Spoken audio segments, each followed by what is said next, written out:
and currently lives near to where her husband grew up in Hebron, Kentucky. She has 2 children, a daughter named Mercy, who is away at school, and Christopher, who is here tonight. Is he here tonight? Right here. Hi, Christopher. She enjoys live theater and writing and is a graduate of our medical assisting program. Her name is Geri Campbell, and she is also the newest team member of St. Elizabeth Bellevue Primary Care, where she is a registered medical assistant. Please receive Geri.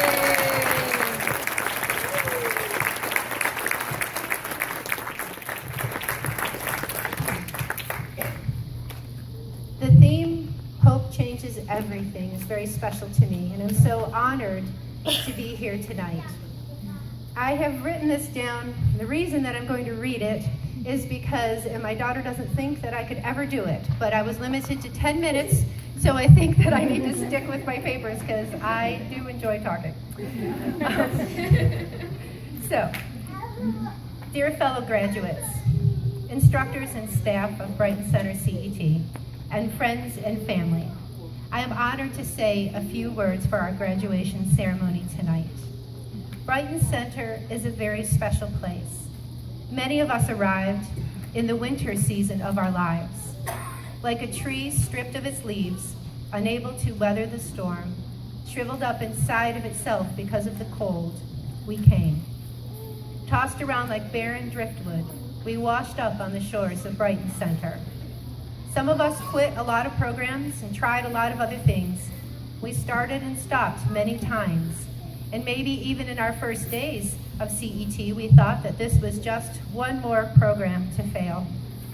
But soon, we learned something at Brighton Center was different. The difference is the people. The employees of Brighton Center were our cheerleaders, and we came to realize that they truly cared. They gave us hope when we had none for ourselves. Somehow, they saw something in us that we could no longer see. They saw the seeds of the blossoms of what we could yet be. Now I have to explain something here because I'm going to talk about it. Clap-outs. We laugh. But for those of you who do not know what a clap-out is, we celebrate everything, especially in the medical assisting. Anything that anyone does, we just applaud it, and we become cheerleaders for ourselves here. But the clap-outs, when someone got a job, we all lined up in this big hallway, and they started at one end, and we lined that whole hallway, and we clapped, and we clapped, and we... But when you're first a student, you're like, we're doing a clap-out. We're doing a what? What's a clap-out? Why am I clapping? No one's clapping for me. I'm not clapping for anybody. You know, you just kind of have this attitude. And then through that, though, you started to look forward to them. And then as we went forward with our studies, we were like, there's a clap out. I can't wait. Let's go. So that's a clap out.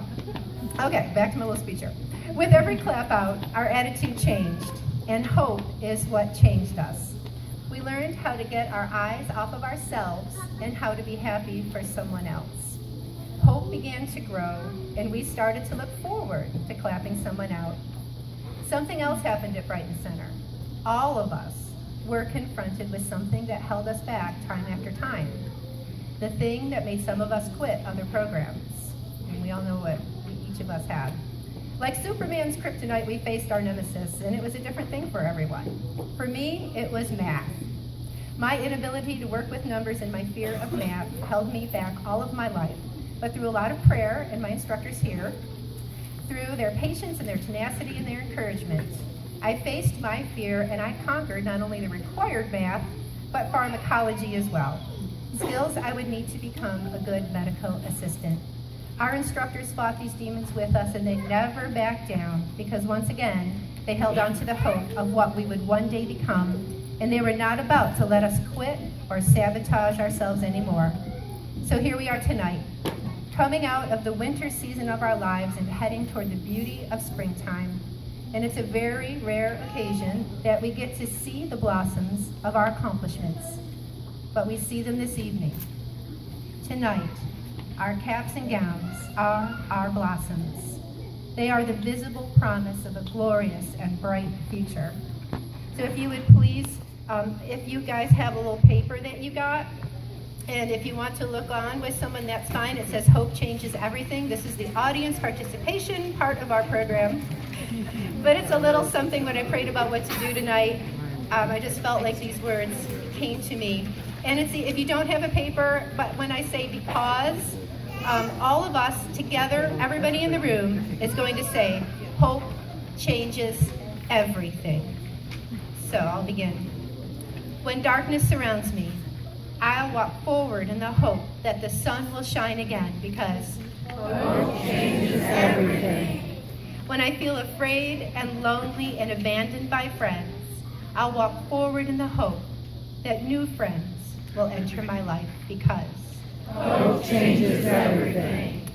When I'm worried about finances and the pressure to survive overwhelms me, I'll walk forward in the hope that provision will come because hope changes everything. When I'm afraid I'll never measure up or that I've failed the people who believe in me, I'll walk forward in the hope that the best is yet to come because hope changes everything. And when I take off this cap and gown and doubt creeps its way into my mind that I'll still never be all I'm meant to be, I'll remember this night and I'll walk forward in the knowledge that I can do this, and I'll walk forward in the hope that all I've accomplished because hope changes everything. And tomorrow, when I wake up, and every day for the rest of my life, even though my life may not be perfect, I'll walk forward in the hope that I can make a difference in this world and be the hope for someone else because hope changes everything. Thank you.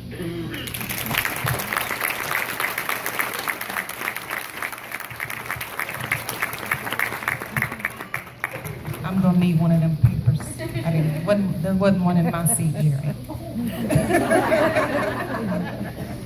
That was beautiful. Can we give her